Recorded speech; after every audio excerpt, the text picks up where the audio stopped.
Hello નમસ્કાર જય શ્રી કૃષ્ણ મિત્રો, સ્વાગત છે તમારું આપની YouTube channel English Express by Rohit Sharma.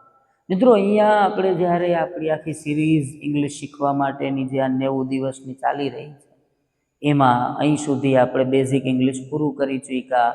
બીજા પાર્ટની અંદર આપણે ટેન્સ ચાલુ કર્યા અને ટેન્સમાં આપણે પહેલો tense the simple present tense પણ શીખી ચૂક્યા છીએ. આજના લેક્ચરમાં હું તમારી સામે લઈને આવ્યો છું આપણા બીજા પાર્ટ ટેન્સનો બીજો tense the simple past tense, એટલે કે સાદો ભૂતકાળ. આ ઇમ્પોર્ટન્ટ ટેન્સ એટલા માટે છે કે આપણે મોસ્ટ ઓફ વસ્તુ સાદા ભૂતકાળમાં બોલતા હોઈએ છીએ. મેં તમને અગાઉ કીધું એમ કે કાળ આવડવા ખૂબ જરૂરી છે દોસ્તો. કાળ આવડશે એટલે ઇંગ્લિશ બોલતા આવડશે. શરૂ કરીએ લાંબી વાત ન કરતા ધ સિમ્પલ પાસ્ટ, સાદો ભૂતકાળ.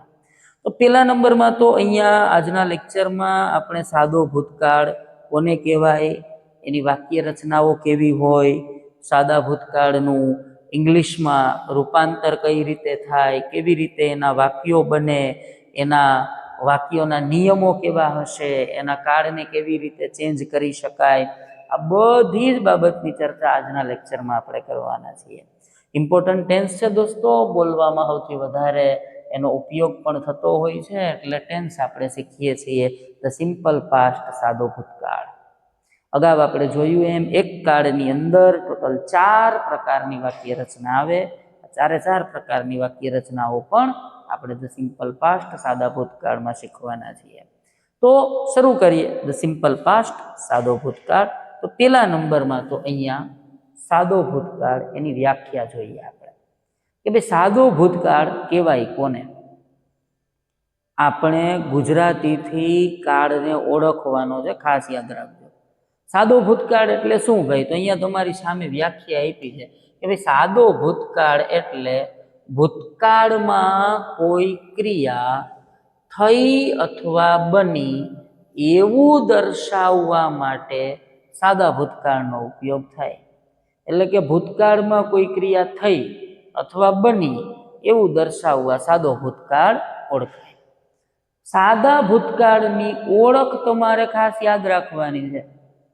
આપણે ગુજરાતી વાક્યથી ઓળખવાનું છે કે સાદો ભૂતકાળ કહેવાય કોને. તો એના માટે મેં તમને દરેક ટેન્સમાં હું ઓળખ આપવાનું છું. આ ઓળખ ખાસ યાદ રાખજો કે ભાઈ સાદો ભૂતકાળ ઓળખાય ક્યાંથી?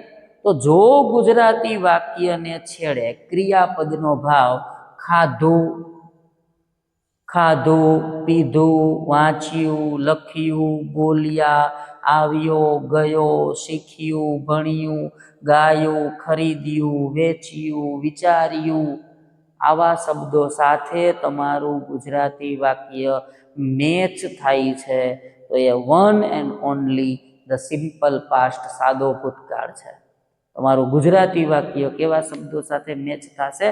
ખાધું, પીધું, વાંચ્યું, લખ્યું, બોલ્યું, આવ્યો, ગયો, ભણ્યું, ભણાવ્યું, ખરીદ્યું, વેચ્યું, આ બધું ધ સિમ્પલ પાસ્ટ, સાદો ભૂતકાળ છે. ફોર એક્ઝામ્પલ, મેં આ વર્ષે પરીક્ષા આપી, સાદો ભૂતકાળ. તેઓ મારા માટે ચોકલેટ લાવ્યા, સાદો ભૂતકાળ. અમે સ્પર્ધામાં ભાગ લીધો, સાદો ભૂતકાળ. મારા પપ્પા મને ખીજાયા, સાદો ભૂતકાળ. અમે નવું એસી લગાવ્યું, સાદો ભૂતકાળ. તેણે સારું ઘર બનાવ્યું, સાદો ભૂતકાળ. આમ તેણીએ ગીત ગાયું, સાદો ભૂતકાળ.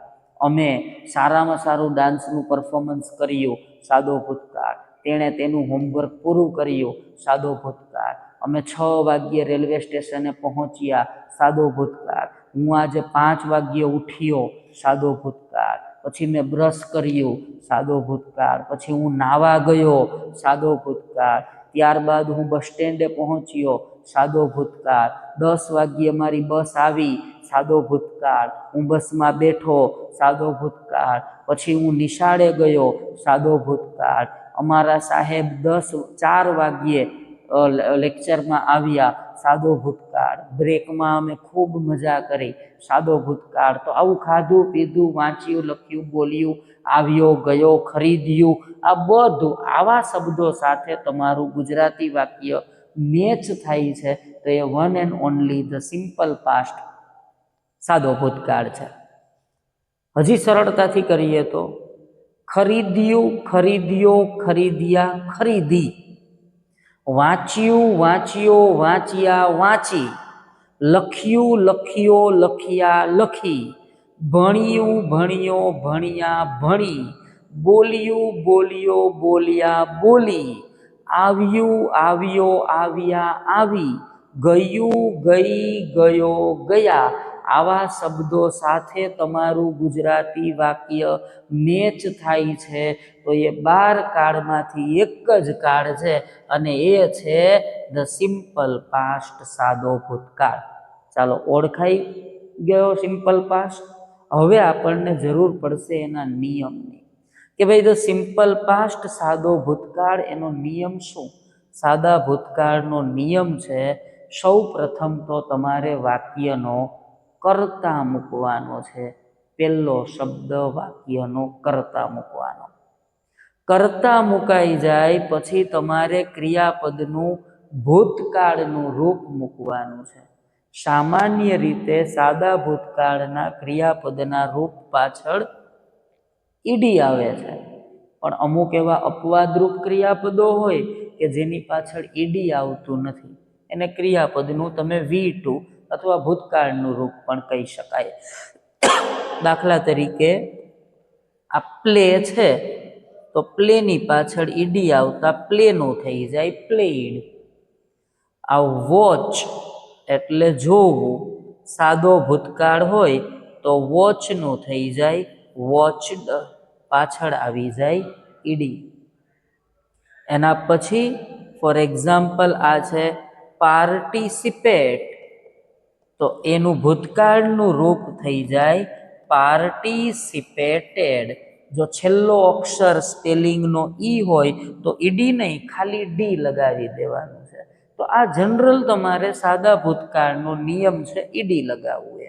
પણ અમુક ક્રિયાપદો એવા હોય કે જેની પાછળ ઈડી નથી આવતું.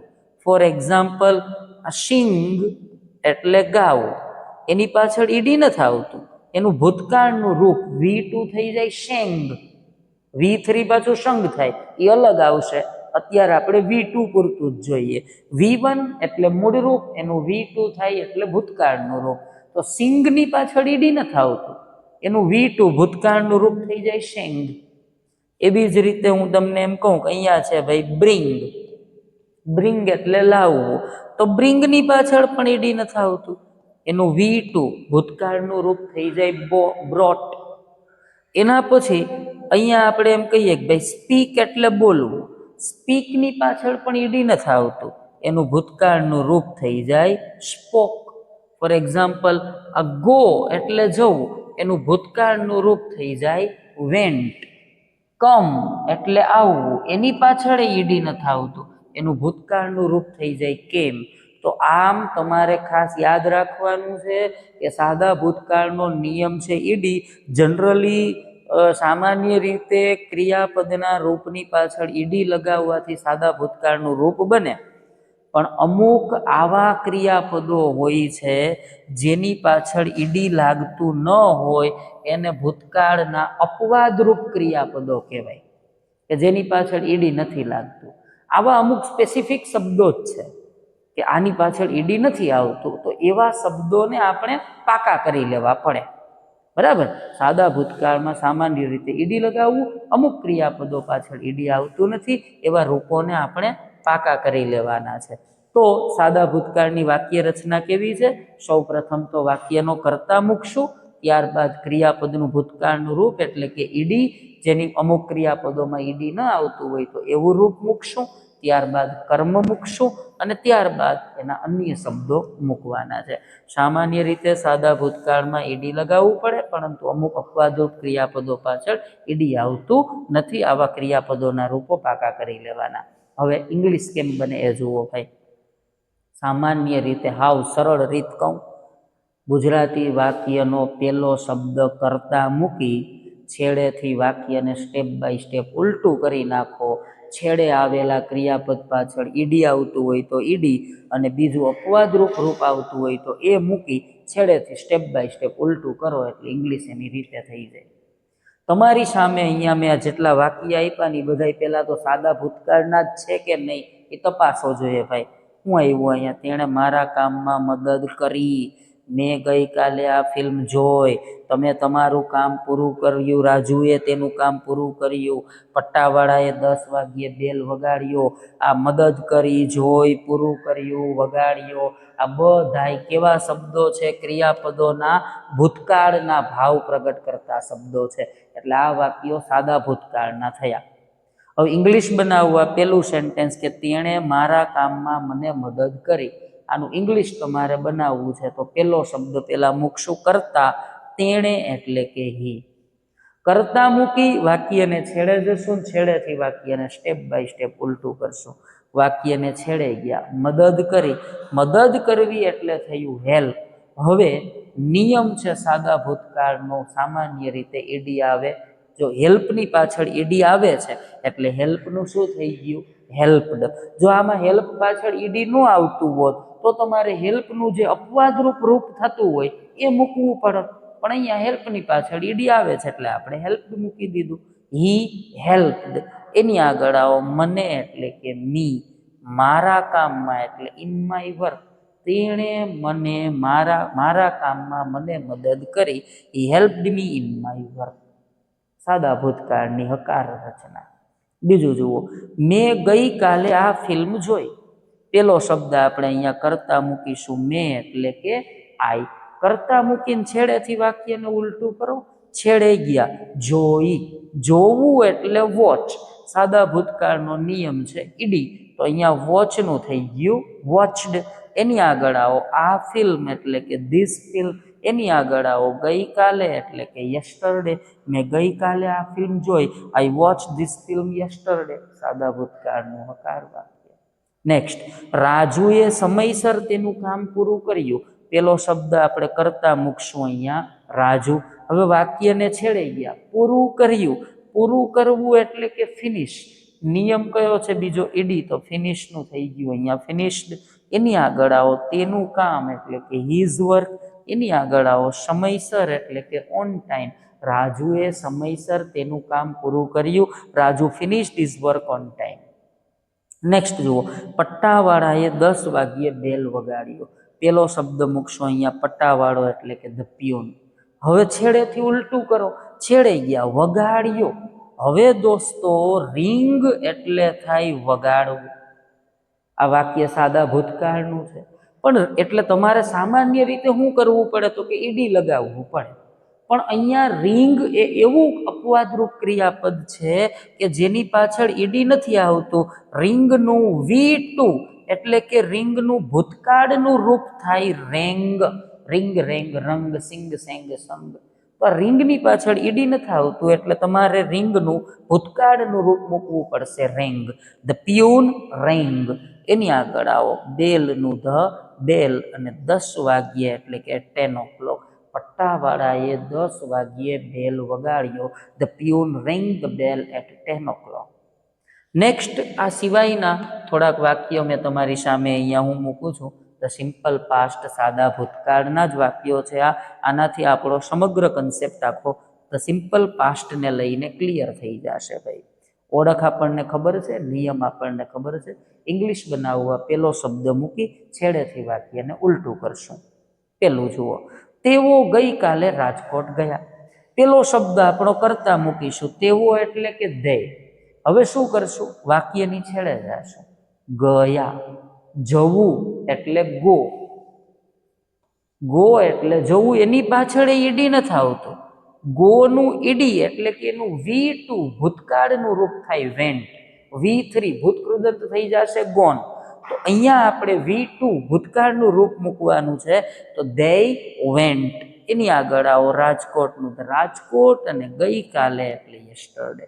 તેઓ ગઈકાલે રાજકોટ ગયા. they went Rajkot yesterday.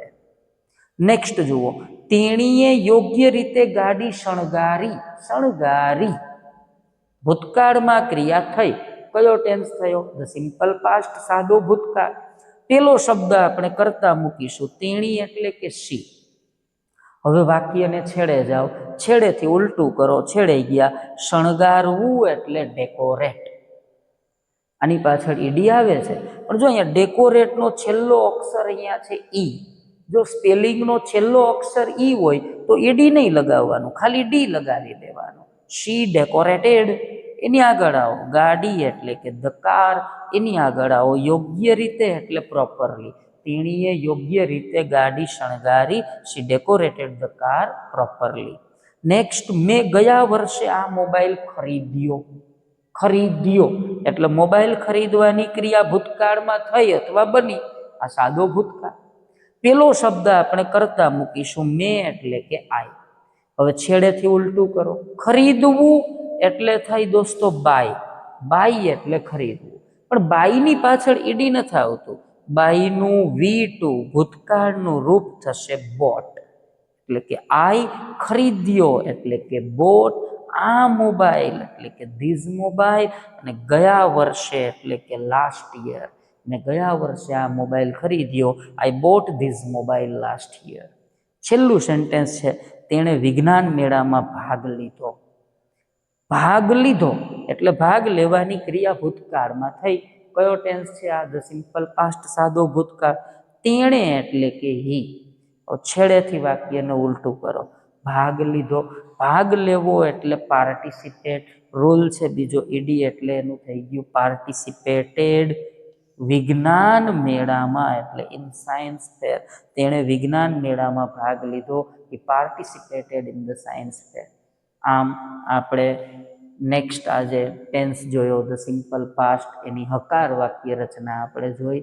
આગળના લેક્ચરમાં આપણે સિમ્પલ પાસ્ટની બીજી જે 3 બાકી રહે છે વાક્ય રચના, પ્રશ્નાર્થ નકાર અને પ્રશ્નાર્થ નકારને જોઈશું. જય શ્રી કૃષ્ણ.